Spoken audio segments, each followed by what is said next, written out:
CTV News with Carlyle Fiset. Good evening. Thanks for joining us. We begin tonight at City Hall, where a controversial high-rise application led to a heated debate. The 30-story project has sparked public backlash, leading to outbursts in the gallery and ejections from the meeting. With more, here's Daryl Newcomb. Older rental apartments like those at Rideout in Kent represent some of the last remaining housing stock that people at lower or middle income levels can actually afford. The risk of having my home ripped from under me again. Apologies. Neighborhood opposition to a proposal by York Developments to build a 30-story residential tower at the corner of Kent and Rideout. City staff recommended refusing the application because the building's simply too big for the North Talbot neighborhood, where the specific property has an 18-story limit. But Councillor Steve Lehman argued the building would be permitted within the downtown planning district immediately across the street. I can't see why this would not be good to add some more stories here and bring more people in. We can... Okay. There are no comments from the gallery, and I will ask corporate security to please clear the gallery, unfortunately. I'm not going to take in that. These buildings are sitting empty. What a disgrace. You keep electric cars, and I am going to buy or wrong. When the disruption was resolved, debate resumed, but tensions remained high. We have planning policy guidelines for a reason. We never follow those planning policy guidelines. I have no idea why that is. I can see why members of the public are outraged, because I am too. I share the councillor's sense that this is outrageous, and I understand why members of the public, this is their community that is being destroyed. Councillor Ferreira then drew the ire of some of his colleagues, who had argued that the high-density building would generate development charges and additional property taxes. The money and the DCs and the tax revenue generation and the campaign donations that might come out of that too. But what I'm saying is this. Your comment about this leading to campaign donations is out of order. Eventually, Lehman's motion to recommend approval of the 30-story tower was supported 3-1. The community is not going to be happy with an 18 or a 30, so we're going to have to make a decision based on the application that's before us. Expect more contentious debate when council makes a final decision March 3rd. Daryl Newcomb, CTV News. Meanwhile, parking policies might be adjusted to address a shortage of spots in some new residential developments. Why do we have all these pressures for parking? Because our transit system is inadequate. Council removed minimum parking standards a couple years ago, but some developers say they underestimated demand. There's also concern creating additional rental units within existing homes means wider driveways will be necessary. The Planning Committee directed staff to develop bylaws to relax driveway rules and reestablish minimum parking requirements. We tried something, and it didn't quite work out as planned. And I think it's okay to step back. And sometimes the way to address a problem is to go back to what we were doing before. London's building boom generated $20 million in new property taxes for 2026, and city officials say they already know what to spend that money on. Assessment growth is the total amount of property tax collected on new residential and commercial construction. This year, about $15 million will be used to expand municipal services, including hiring more police officers, adding more transit service, and life cycle renewal projects. The remaining $5 million will offset some debt and reduce the infrastructure gap. The president of Fanshawe College says more cuts are coming. At a town hall meeting this week, he laid out a dire financial picture for the post-secondary institution while enrollment numbers decline further. With more, here's Jerry Dewan. President Peter Devlin made it clear early in Tuesday's town hall meeting that Fanshawe College's struggles are continuing. Tough times in the post-secondary sector, particularly in the college sector, and indeed at Fanshawe College. Devlin's presentation took place in the London campus auditorium. He laid out how expenses continue to outpace revenues, projecting a $26.5 million deficit this year, which could balloon to over $54 million in 27-28.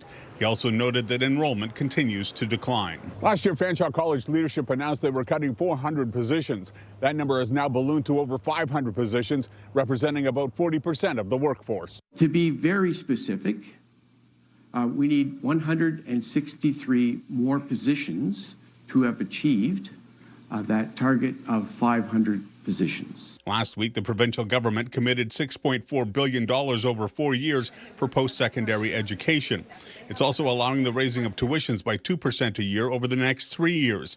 Devlin cautioned that the approximately $1.6 billion worth of annual funding will be shared by 47 colleges and universities across the province, along with other institutions and programs. Listen, I'm encouraged by the announcement, but I wouldn't want you to think it's the answer to all of our challenges, because I don't feel that it is yet. To this point, 40 programs have been cut at Fanshawe College, and Devlin says they continue to look for efficiencies.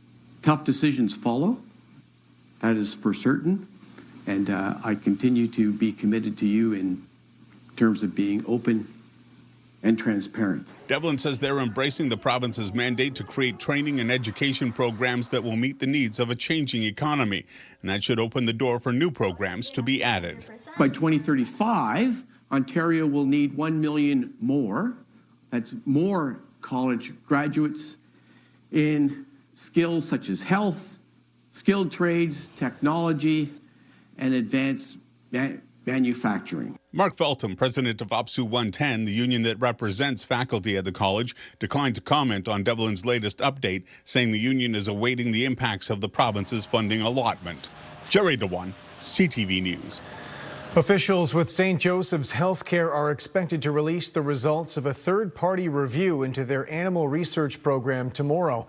They say the review was commissioned back in August following public backlash over research involving dogs conducted at the Lawson Research Institute. Hospital officials say the independent assessment was ordered to ensure all research meets the highest ethical and regulatory standards. 4 reports are expected, including reviews from Western University's Animal Care Committee, the Canadian Council on Animal Care, and an inspection by the Ontario Agriculture, Food and Agribusiness Ministry. The hospital's president and CEO, Roy Butler, is also expected to speak publicly on the controversy for the first time tomorrow. Strong mayor powers are caught up in political crossfire in Sarnia. That city's mayor is standing firm in his opposition to funding a new police station, while provincial officials are trying to clarify just what city leaders are allowed to do with their enhanced authorities. Brian Bicknell reports. The chair of the Sarnia Police Service Board says the board is still trying to figure out how to get a new police station. It follows a letter from Ontario Solicitor General to municipalities that mayors cannot use so-called strong mayor powers to challenge police budgets. We've sent the letter to council requesting that the veto be vetoed, basically, and that the $5 million be added back into the budget. We are reevaluating, looking to see what we can get accomplished with the funds that we do have, while still hoping that council does deliberate over this $5 million so that we can get started. Late last year, Sarnia Mayor Mike Bradley vetoed the city's police budget request of $5 million to begin work on a new police headquarters. Bradley says he's not about to reopen the city budget. This idea that police boards now, without any accountability, they're not elected, and they don't report to the public, and you can't remove them, will now be able to say to any city, any town, this is how much money we want each year, and govern yourself accordingly. You're going to have to find money or kill other projects that are really important to your community, because we're number one. In London, the most recent budget passed 2 years ago in the 4-year budget cycle increased police spending by $672 million.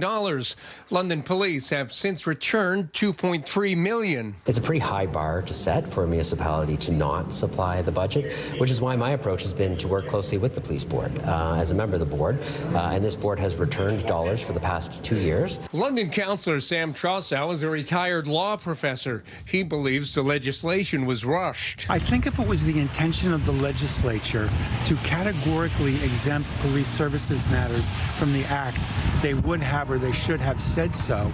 And they probably rushed this through so quickly, maybe they didn't even bother to think about it. But I think that the mayor of Sarnia is within his rights to challenge this part of the budget. Brian Bicknell, CTV News. Provincial police say 4 children were hurt in a school bus crash near Woodstock this morning. They released this image of the bus in a Norwich Township ditch on social media. According to police, the bus was carrying 40 students at the time and no other drivers were involved. The students' injuries have been described as minor. A 61-year-old man from Middlesex County was found not criminally responsible today for his role in the death of his elderly mother. Nick Paparella has more on the decision from the London courthouse. It was on January 11th of 2024 when 61-year-old Emmanuel Medeiros, a man with a long history of mental health issues, walked into the OPP detachment near his home in North Middlesex, telling the dispatcher he killed his mother. In an agreed statement of facts, the court heard that he told police, "I wanted her to be with my father." Minutes later, when officers rushed off to the home on Wardell Drive, they found 82-year-old Maria Medeiros lying on her bed, covered in blood. Her son told officers he was protecting his mother from evil people. "I'm guilty. There's devil worshippers operating in London and Strathroy. I killed my mother with a hammer while she was sleeping." The court heard that he went on to tell police, "We're going to get rid of these devil worshippers. It had to be done to protect her." The statement of facts went on to say, Emmanuel Medeiros has a documented history of a psychotic disorder dating back to when he was only 20 years old. Just prior to the attack, Medeiros had been hospitalized but later released to live with his mother. His lawyer, Jeff Conway, said the intended act occurred while he was in a psychotic state. He was charged with second-degree murder and in court pled not guilty. Justice Joseph Profetto agreed with the Crown and the defense and found Medeiros not criminally responsible for his mother's death due to his psychotic state, saying, "The finding that I made is the only one I deem is appropriate." Medeiros remains in custody pending a hearing with the Ontario Review Board, which handles mental health cases and monitors treatment. Nick Paparella, CTV News. London police say they've laid 6 more sexual assault charges against a registered massage therapist. They announced charges against 29-year-old Connor Rice back in December, accusing him of assaulting a client at a Wellington Road business. Police now say 6 more people have come forward with complaints against Rice, who has been released from custody, with a court appearance scheduled for next month. Police are still asking anyone else who may have had a similar experience with Rice to contact them. A tiny home project supporting veterans experiencing homelessness in London has been greenlit for construction. It will be built on the Parkwood Institute campus, made possible through a $4 million donation. The organization behind the project is called Homes for Heroes, which is building these villages across the country. Officials say London's site has been in the works since last summer, with an estimated 200 veterans experiencing homelessness in southwestern Ontario. This is game changer stuff. This is stuff that you have to pinch yourself and make sure that you're not dreaming. As many as 35 local veterans are expected to move in during the first year. Officials say construction could begin as soon as next month, with completion expected by the end of the summer. Hundreds gathered to celebrate local youth making a positive impact in our community tonight. With more on the awards and who they honor, here's Lauren Stallone.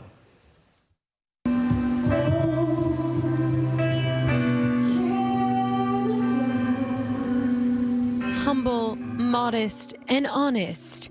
That's how Stacey Corey describes his late father, Louis Corey. I know this would mean a lot to him and my mother. This would have meant a lot to them. Hundreds gathered for the annual Louis Corey Trailblazer Awards in London to honor Corey and celebrate trailblazing youth in our community. Tonight is about being possible. For the youth to think about being possible, but nothing is impossible, it's possible. Corey was a historic figure in Canadian law enforcement, best known for the first black police officer hired by London Police Services back in 1951. Many decades later, you can see him being a trailblazer, what it's meant for all the officers that have followed, including myself. Corey joined the force at a time when racial segregation and discrimination were widespread. As for what London might have looked like if he hadn't, I don't want to know a London like that. I know a London. I grew up in this city that's an inclusive London that accepts everybody and is a very diverse city. 3 local students received the award for their commitment to making a difference in our community. We're going to be giving them some scholarships and support as they journey with their education and their leadership journey into life. Stacy says he knows his father would be proud of the progress made towards inclusion. The community awareness and moving and pushing the envelope forward for the black community in both, not only London, but I guess across the country.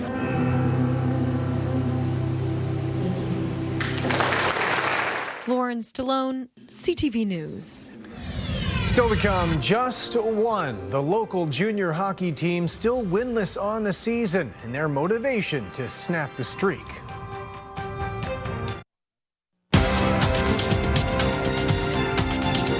Strength in the technology and base metal sectors helped Canada's main stock index today. The TSX gained 493 points.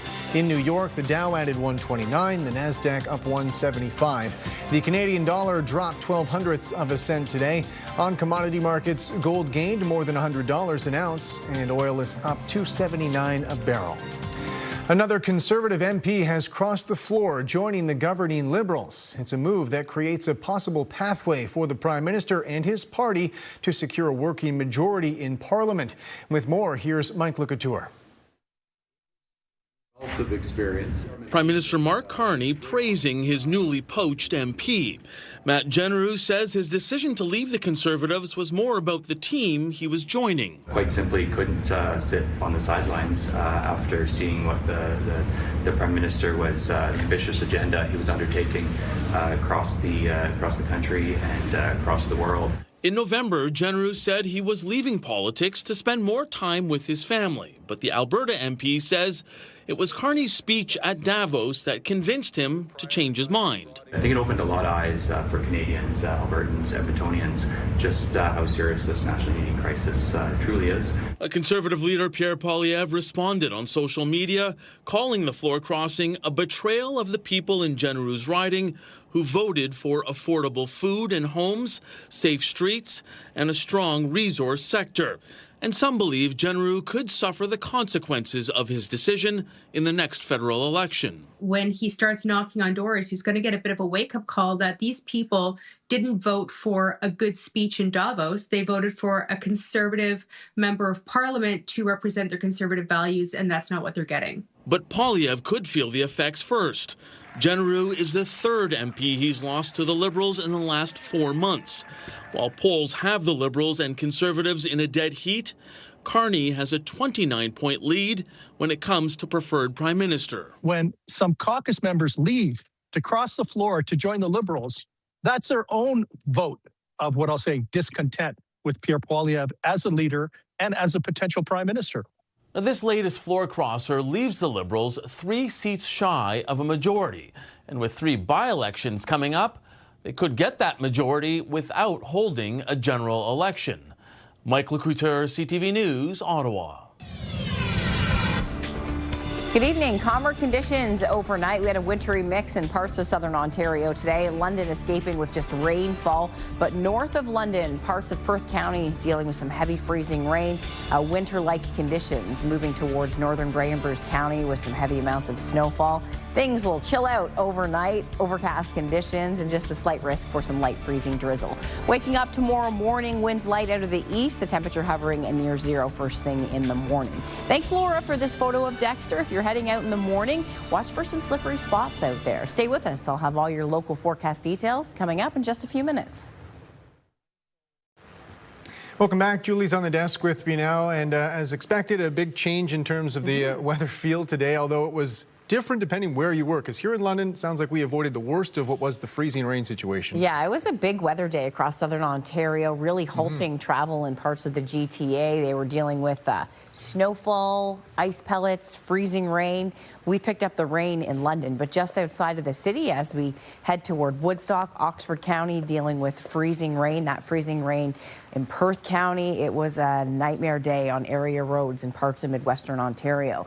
We hit a high of 2 degrees, our low temperature 0, comparing that with what's normal for this time of year, -1 and -10. Now, overnight, temperatures dropped down to the freezing mark to -3 in most of the region. That means that all of that melt that we experienced today will be freezing. So if you are heading out tonight and you experience likely seeing some icing over conditions, so please be careful out there with temperatures dropping off once again. Risk of freezing drizzle, that will remain overnight. We have a lot of low-level moisture, dreary conditions, and that continues as we head into your Thursday. So quite complex forecast in terms of what happened today, and really we just had this dividing line with temperature. So you can see the mixed precipitation that was in Toronto earlier in the day, and again, this continuing to move off to the east, prompting some heavy snowfall warnings along the northern shoreline and north of Lake Ontario as we head toward the Ottawa area. So tonight, just overcast conditions, still the risk for some light drizzle. As we head into your Thursday morning, we could see some light rainfall towards Windsor, Essex, Chatham-Kent, and Sarnia-Lambton. The rest of the region just cloudy through the day. Easterly winds continue, winds not quite as gusty Thursday. Then as we head into Friday, we have some rain in the forecast. So overnight Thursday into Friday morning, you can see this wave to the south will bring another round of showers. Possibility of some freezing rain in and around the Dundalk Highlands. But other than that, this should just be a wet system coming in with milder temperatures. So we'll hold on to the mild air as we head through the week, with daytime highs coming in above freezing. And then next week, we're going to swing the other way. So your Thursday forecast, cloudy with a 30% chance of light freezing drizzle early in the morning. The high coming in at 4 degrees on the mild side. We'll hit 6 degrees with rain expected Friday morning. By Friday afternoon, cloudy. And then on a Saturday, possibility of some mixed precipitation, although the probability just 40%. Just a dreary forecast. Not a whole lot in the way of sunshine through the weekend. Chance of flurries on Sunday, mix of sun and cloud both Monday and Tuesday. Overnight lows drop between about -7 and -12, but we'll pick up some sunshine as we kick off the week. And we'll be needing sunshine by then after a cloudy, dreary period. Midwestern Ontario, cloudy for tomorrow. The high of 2-3 degrees with a rain-snow mix heading into Friday. And then on Saturday, some flurries, Sunday flurries, and cold Monday into Tuesday as we drop back down to -4. So the main weather has now moved well off to the east. That main push of moisture that brought some wintry conditions to parts of our region today, that is moving off to the east and heading into tomorrow, just cloudy conditions. Slight risk for some patchy freezing drizzle early in the morning, but generally just a cloudy day on the way. Carlyle, back to you. Thanks, Julie. Residents in Clinton say they're growing frustrated over mail service in their community. Their local post office has been closed for roof repairs caused by heavy snow, and they say there's been little communication on when it will reopen for regular operations. Scott Miller reports. Janice Andrews and James Atkins show up to Clinton's post office disappointed once again. Like many Clinton residents, they've been checking in every day since the town's post office was closed on February the 6th. Well, I think last week when I came, maybe Monday or Tuesday, first it says we're closed to renovations, but then now it's got until further notice, so you have no idea. Canada Post says a heavy snow load caused roof and ceiling damage to the Clinton post office on December 29th, forcing a closure until January the 6th. But additional roof and ceiling repairs meant another post office closure that started on February the 6th, with no reopening date being shared with Clinton residents. I'm frustrated, and the fact that they're not giving us any idea of when, how, what's going on. Is it a week, a month? And there's people really waiting for important things. It's always with no notice, and if you're working with contractors, there's going to be some planning involved here, and the post office should at least, give some notice to the residents. In response to the Clinton post office closure, Canada Post says we have been delivering mail to as many customers as possible despite the closure. We will continue to keep customers updated on when the post office will reopen. We apologize for the inconvenience and thank customers for their patience as we work through this. But patience is certainly wearing thin now for many in Clinton who come to the post office, some every day, hoping it will reopen, only to find a locked door and a sign in the window. Some residents so frustrated they've put up their own sign in the window, imploring residents to contact Canada Post to complain. In the beginning, I think a week or two ago, they had it closed for a bit, but at least the boxes were open and they were putting the mail in. And I know you can't use the desk, but that's fine. Yeah. As long as you get your mail. Guess what, people? You need to find somewhere else to take our mail. I suggest either Seaforth or Godrich. Hello, something other than we just have to wait forever. That's what we're currently in. And with each day, people get madder because we don't know what's going on. And all you have to do is tell us what's going on. In Clinton, Scott Miller, CTV News.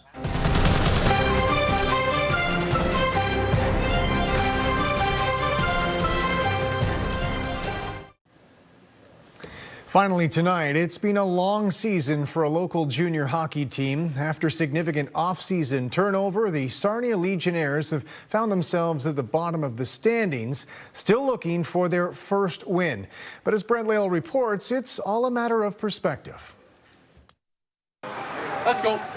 The Sarnia Legionnaires are staying positive. Tonight, we always think that every single night, so we come out and work as hard as possible, and hopefully we come out on top. Through 44 games, the GOHL club is on an historic pace.